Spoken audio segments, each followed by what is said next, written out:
bab yang ke-26 ni dia menyebutkan tentang solat Jumaat, ya. Yang mana seperti mana yang kita sedia maklum, hari Jumaat secara amnya ia mempunyai keistimewaannya yang tersendiri berbanding dengan hari-hari yang lain, di mana kita mengatakan bahawa hari Jumaat adalah hari yang paling afdal, ya, berbanding dengan hari-hari minggu yang lain. Yang mana kalau kita lihat, ia adalah hari yang telah dikhaskan oleh Allah Subhanahu Wa Taala ke atas umat Islam, ya, secara khasnya, di mana umat-umat yang terdahulu tidak memperolehi keistimewaan hari Jumaat ini, ya. Maka ini adalah satu kelebihan ataupun satu kurniaan daripada Allah Subhanahu Wa Taala ke atas umat Nabi Muhammad sallallahu alaihi wasallam, umat akhir zaman. Maka kalau kita lihat umat orang-orang Yahudi, ya, mereka mengkhaskan hari Sabtu, ya. Adapun orang-orang Kristian, Nasrani, mereka, ya, mengkhaskan hari Ahad, ya. Cuma nak katakan bahawa apa yang dapat kita lihat, ya, adalah bagaimana Allah memberi kelebihan ke atas umat Nabi Muhammad ini, di mana mereka adalah umat akhir zaman, adalah umat yang datang selepas, ya, orang-orang Yahudi dan Nasrani, ya, daripada sudut tarikhnya, daripada sudut sejarahnya, tetapi kemuliaan hari mereka mendahului hari orang-orang Yahudi dan Nasrani, di mana kita mendapat, ya, hari Jumaat itu yang mendahului hari Sabtu dan Ahad.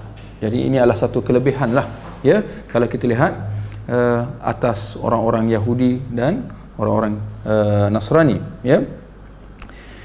Maka kalau kita lihat pada hari Jumaat ini, ya, adanya fadilat-fadilat yang Allah khaskan buat hari ini, di samping ibadah-ibadah yang disyariatkan, yang mana yang paling besarnya adalah pensyariatan solat Jumaat itu sendiri, di mana dia adalah solat yang paling ditekankan, ya, berbanding dengan solat-solat yang lain, ya, iaitu solat Jumaat itu. Di samping itu juga dianjurkan untuk kita membaca kedua surah As-Sajdah dan juga surah Al-Insan, ya, pada solat subuh hari Jumaat itu, ya.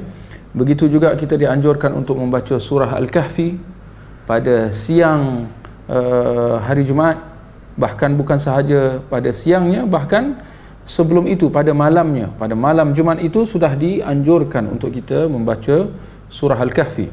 Nanti mungkin kita boleh jelas perincikan lagi, ya. Kita juga dituntut untuk memperbanyakkan selawat ke atas Nabi Muhammad sallallahu alaihi wasallam pada hari Jumaat. Kita juga dianjurkan untuk membersihkan diri serta memakai wangian dan juga memakai pakaian yang cantik, ya, yang sedaya yang kita mampu.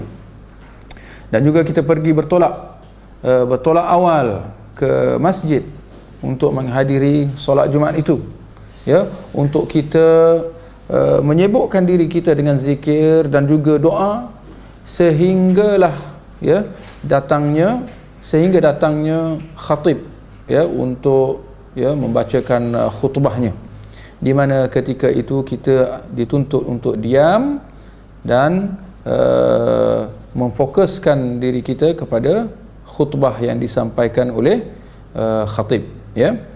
Dan juga disebutkan kepada kita bahawa pada hari Jumaat itu adanya waktu mustajab. Maka kerana itu dituntut untuk kita membanyakkan doa pada hari Jumaat, kerana adanya waktu mustajab pada hari Jumaat itu, di mana diperkenankan doa orang yang memohon apa juga, ya. Itu kelebihan hari Jumaat secara amnya. Adapun keistimewaan solat Jumaat itu secara khasnya, kita mendapati bahawa solat Jumaat itu dia berbeza dengan solat-solat yang lain yang kita lakukan. di mana yang pertamanya dia di solat Jumaat itu hendaklah didirikan secara berjemaah, dan umat Islam dituntut atau diwajibkan untuk menghadirinya. Dan kedua rakaat solat Jumaat itu didahului dengan khutbah, yang mana ini ada satu yang kelainan, dapat kita lihat perbezaannya dengan solat hari raya, ya. Maka khutbah hanya mendahului solatnya, di mana solat 2 rakaat Jumaat itu, ya, imam akan membacakan surahnya secara jahar, secara kuat, ya. Ini juga berbeza, kerana kalau kita lihat solat Zuhur sepatutnya diperlahankan suara, tapi kita mendapati dalam solat Jumaat dia berbeza, ya. Imam akan menguatkan suara, memperdengarkan suaranya, ya, bacaannya kepada makmum di belakang. Juga ketika khutbah Jumaat sudah bermula, ya, kita dilarang daripada berjual beli, ya. Baik, tentang fadilat hari Jumaat, adanya disebutkan sebuah hadis daripada Nabi SAW, daripada riwayat Imam Muslim, di mana Nabi bersabda, khairu yaumin tala'at alaihi syams yaumul jum'ah, sebaik-baik hari yang disinari cahaya matahari adalah hari Jumaat. Fihi khuliqa Adam wa fihi udkhilal jannah, pada hari ini Nabi Adam dicipta, dan pada hari ini juga dia masuk ke dalam syurga. Wa fihi ukhrija minha, dan pada hari ini juga dia dikeluarkan, Nabi Adam dikeluarkan daripada syurga. Wala taqumus sa'ah illa fi yaumil jum'ah, dan tidaklah hari kiamat itu akan tiba melainkan pada hari Jumaat.